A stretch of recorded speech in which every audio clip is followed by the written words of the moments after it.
El reinado de Isabel I de Inglaterra, prototipo del monarca autoritario del 500, tiene un interés histórico, de primera magnitud por cuanto, fue fundamento de la grandeza de Inglaterra, y sentó las bases de la preponderancia británica en Europa, que alcanzaría su cenit en los siglos XVIII y XIX. Pero la protagonista de esta Edad de Oro, que conocemos con el nombre de Era Isabelina, se destaca ante nosotros por su no menos singular vida privada, llena de enigmas, momentos dramáticos, peligros y extravagancias. Isabel I, soberana de un carácter y un talento arrolladores, sintió una aversión casi patológica por el matrimonio, y quiso ser recordada como la Reina Virgen, aunque de sus múltiples virtudes, fuese la virginidad la única absolutamente cuestionable. Bienvenidos a Historioburgo, yo soy Jesús González. Acompáñenme a este viaje por la historia. Tras repudiar a la primera de sus 6 esposas, la devota española Catalina de Aragón, en 1533 el rey Enrique VIII de Inglaterra, contrajo matrimonio con su amante, la altiva y ambiciosa Ana Bolena, que se hallaba en avanzado estado de gestación. Este esperado vástago, debía resolver el problema derivado, de la falta de descendencia masculina del monarca, a quien Catalina de Aragón, solo había dado una hija, María, que andando el tiempo reinaría como María I. Aunque el nuevo matrimonio, no había sido reconocido por la Iglesia de Roma, y Enrique VIII acababa de ser excomulgado por su pecaminosa rebeldía, el próximo y ansiado alumbramiento del príncipe, llenó de alegría todos los corazones, y el del rey en primer lugar.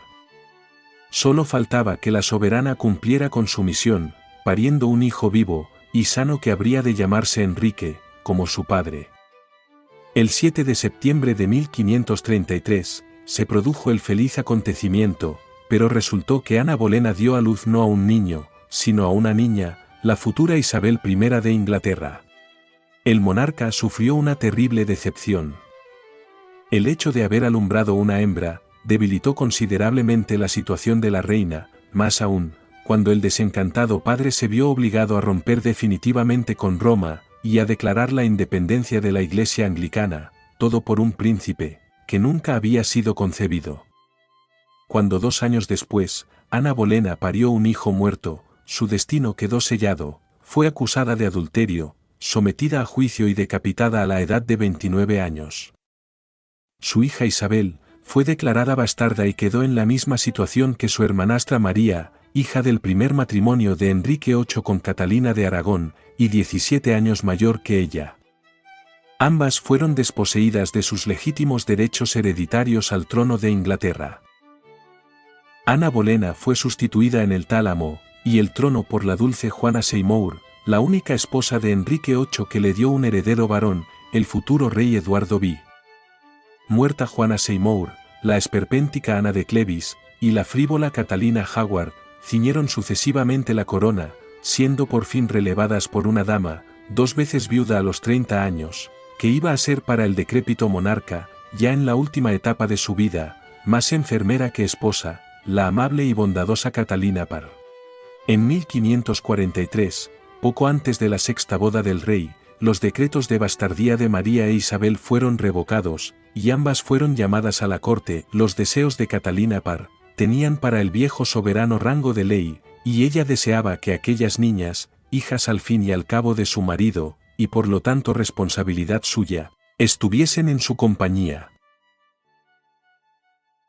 Isabel tenía 10 años cuando regresó a Greenwich, donde había nacido y estaba instalada la corte.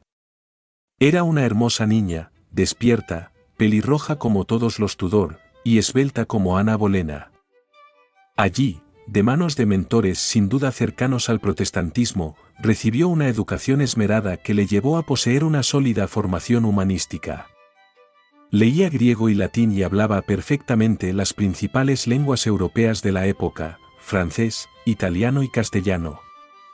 Catalina Parr fue para ella como una madre hasta la muerte de Enrique VIII, quien antes de expirar dispuso oficialmente el orden sucesorio, primero Eduardo, su heredero varón, después María, la hija de Catalina de Aragón, por último Isabel, hija de su segunda esposa. Catalina Parr mandó apresurar los funerales y 15 días después se casó con Thomas Seymour, hermano de la finada reina Juana, a cuyo amor había renunciado 3 años atrás ante la llamada del deber y de la realeza. Esta precipitada boda con Seymour, reputado seductor, fue la primera y la única insensatez cometida por la prudente y discreta Catalina Parr a lo largo de toda su vida. Thomas Seymour ambicionaba ser rey, y había estudiado detalladamente todas sus posibilidades. Para él, Catalina Parr no era más que un trampolín hacia el trono. Puesto que Eduardo VI era un muchacho enfermizo, y su inmediata heredera, María Tudor, presentaba también una salud delicada, se propuso seducir a la joven Isabel, cuyo vigor presagiaba una larga vida, y cuya cabeza parecía la más firme candidata a ceñir la corona en un próximo futuro. Las dulces palabras, los besos y las caricias aparentemente paternales, no tardaron en enamorar a Isabel. Cierto día, Catalina Parr sorprendió abrazados a su esposo y a su hijastra. La princesa fue confinada en Hatfield, al norte de Londres, y las sensuales familiaridades del libertino comenzaron a circular por boca de los cortesanos.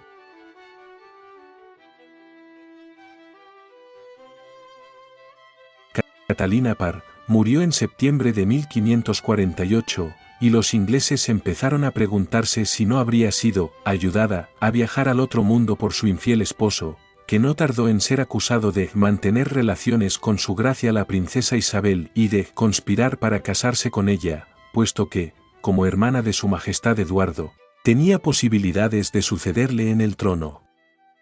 El proceso subsiguiente dio con los huesos de Seymour, en la lóbrega Torre de Londres, antesala para una breve, pero definitiva visita al cadalso. La quinceañera princesa, caída en desgracia, y a punto de seguir los pasos de su ambicioso enamorado, se defendió con insólita energía de las calumnias que la acusaban de llevar en las entrañas un hijo de Seymour, haciendo gala de un regio orgullo y de una inteligencia muy superior a sus años, salió incólume del escándalo. El 20 de marzo de 1549, la cabeza de Thomas Seymour fue separada de su cuerpo por el verdugo. Al saberlo, la precoz Isabel se limitó a decir fríamente: «Ha muerto un hombre de mucho ingenio y poco juicio». Por primera vez, se había mostrado una cualidad que la futura reina conservó durante toda su existencia, un talento excepcional para hacer frente a los problemas y salir airosa de las situaciones más comprometidas. Si bien su aversión por el matrimonio pareció originarse en el trágico episodio de Seymour, Isabel aprendió también a raíz del suceso, el arte del rápido contraataque y el inteligente disimulo, esenciales para sobrevivir en aquellos días turbulentos.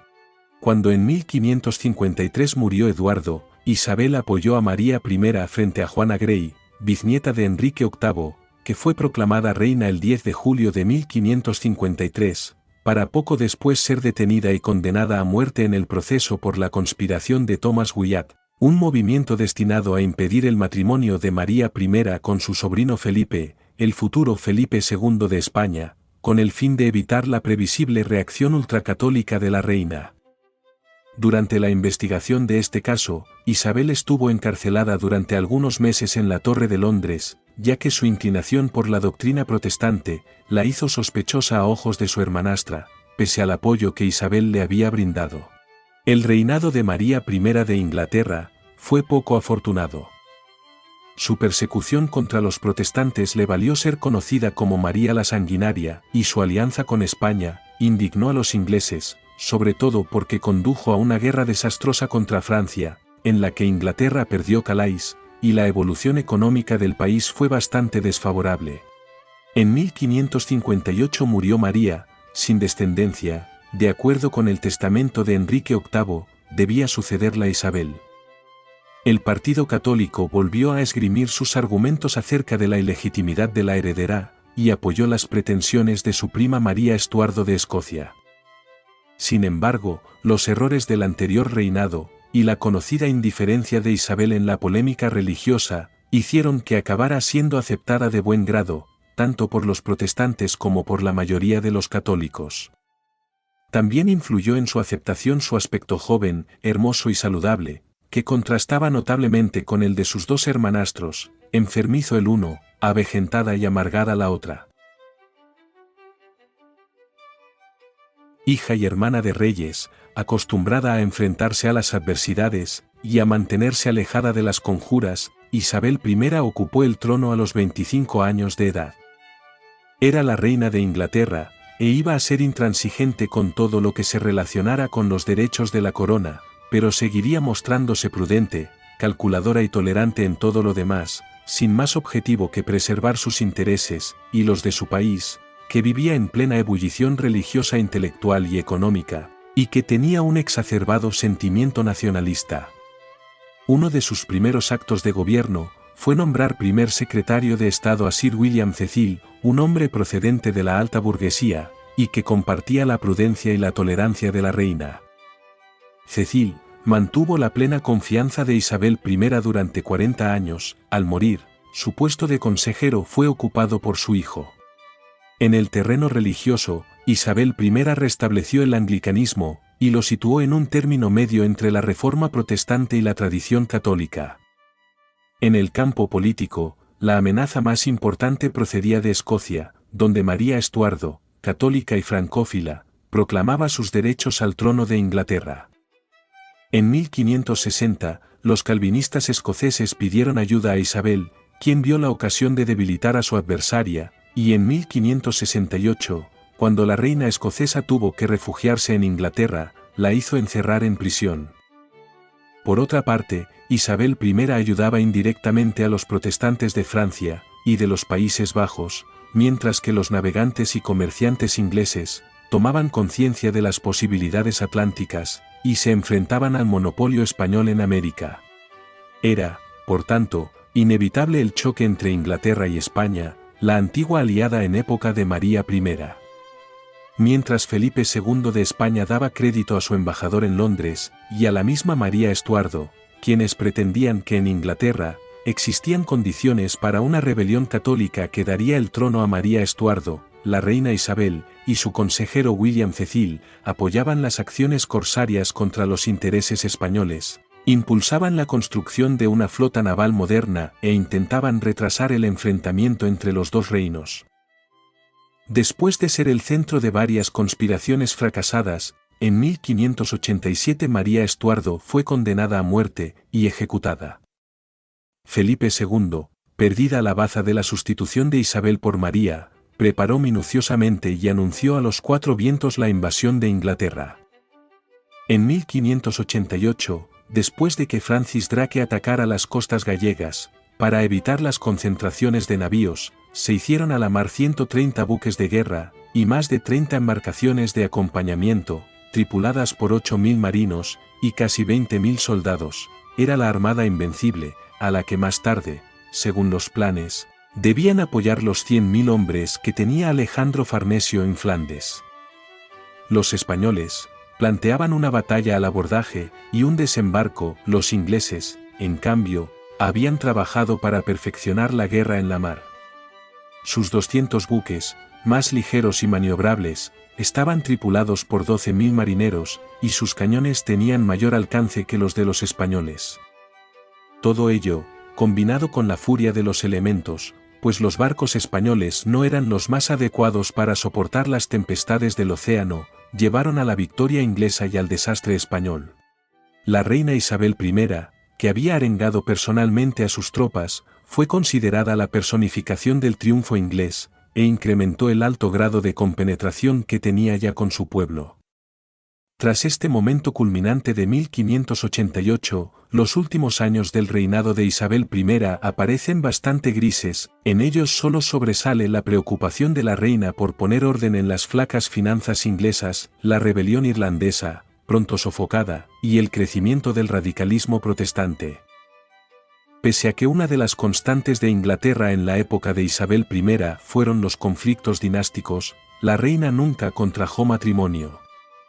Se han elaborado multitud de teorías sobre este hecho, desde las que atribuyen su soltería a malformaciones físicas, hasta las que buscan explicaciones psicológicas derivadas de sus traumas infantiles. En cualquier caso, Isabel I efectuó varias negociaciones matrimoniales, en todas las cuales jugó a fondo la carta diplomática, para obtener ventajas para su país. Por otra parte, tuvo numerosos favoritos, desde su gran escudero Lord Robert Dudley, hasta Robert Deverne, conde de Essex, 20 años más joven que ella, y que pagó con la vida su intento de mezclar la influencia política, con la relación amorosa, algo que Isabel I nunca permitió a los hombres a quienes concedía sus favores.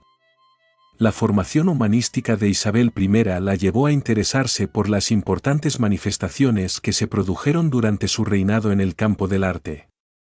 El llamado Renacimiento isabelino se manifestó en la arquitectura, en la música y sobre todo en la literatura, con escritores como John Lyly, Christopher Marlowe y principalmente William Shakespeare, auténticos creadores de la literatura nacional inglesa. En cuanto a la economía, durante su reinado se inició el desarrollo de la Inglaterra moderna. Su política religiosa permitió que se establecieran en sus dominios numerosos refugiados que huían de la represión en los Países Bajos, lo cual, unido al proteccionismo gubernamental, impulsó la industria de los paños. El crecimiento de la actividad comercial y la rivalidad con España redundaron en un gran desarrollo de la industria naval. Hacia el año 1598, Isabel parecía, según expresión de un mordaz cortesano, una momia descarnada y cubierta de joyas. Calva, marchita y grotesca, pretendía ser aún para sus súbditos la encarnación de la virtud, la justicia y la belleza perfectas.